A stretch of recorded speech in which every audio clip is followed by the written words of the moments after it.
Shalom, selamat malam Bapak dan Ibu yang dikasihi oleh Tuhan. Saya beberapa kali mengamati ada orang-orang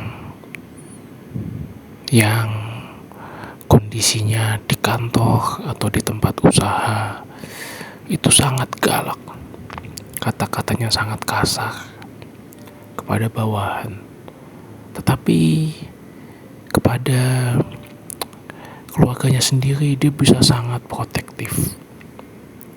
Di sisi lain saya juga melihat ada orang-orang yang di kantor sangat santun, tetapi ketika pulang ke rumah anak-anak dan istrinya bisa dimarahin. Ada banyak penyebab bisa terjadi hal tersebut. Bisa jadi tadi orang yang diam di kantor karena dia tidak punya power. Di rumah dia merasa punya power, kemudian keluarganya dimarahin karena alasan sepele. Atau tadi yang di kantor sangat galak tapi sangat protektif pada keluarga, prioritasnya keluarga, tapi kalau di kantor powernya lebih keluar karena jabatannya lebih tinggi.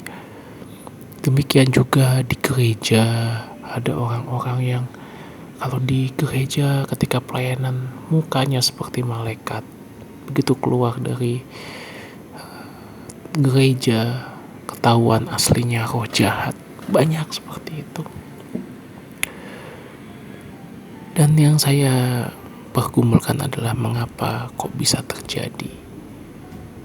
Mengapa tidak ada kehidupan yang bisa konsisten. Kalau di gereja sabar, dia harusnya di rumah sabar, di kantor juga sabar. Bukannya di gereja sabar, di kantor sabar, di rumah bisa bengis atau sebaliknya.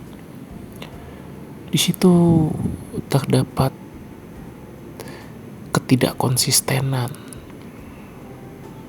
Tentu orang-orang seperti ini tahu bahwa itu salah, tapi belum stabil. Standar hidupnya, kerohaniannya belum stabil. Di gereja mungkin stabil karena ketemu seminggu sekali, atau memang harus pelayanan sehingga kelihatan manis sekali mukanya. Tapi kalau di luar kita tidak tahu. Dan itu hal yang saya juga hadapi dan alami. Kita masih sulit untuk bisa stabil dalam kondisi apapun.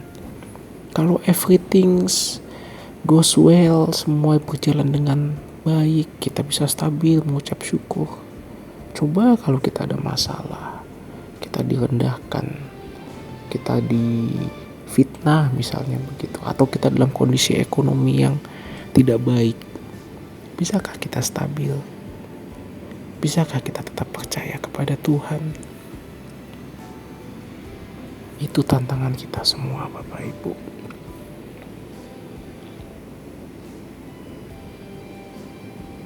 Perjalanan hidup adalah ibarat sebuah lari maraton, di mana diusahakan kita harus stabil. Bukan lari jarak pendek, kita lari 100 meter, habis itu jalan pelan, kita lari lagi, habis itu kita istirahat 1 jam. Bukan seperti itu. Kerohanian membutuhkan latihan yang terus menerus supaya kita bisa stabil sampai akhir. Bahkan seharusnya semakin mendekati akhir hidup kita harus semakin lebih cepat lagi mengejar ketertinggalan. Di situ sulitnya saya merasakan, dan saya sangat mengerti hal ini. Oleh karena itu mari kita berjuang untuk bisa stabil dalam kondisi apapun. Stabil dalam arti yang baik dan benar, sehingga kita boleh hidup berkenan di hadapan Allah Bapa.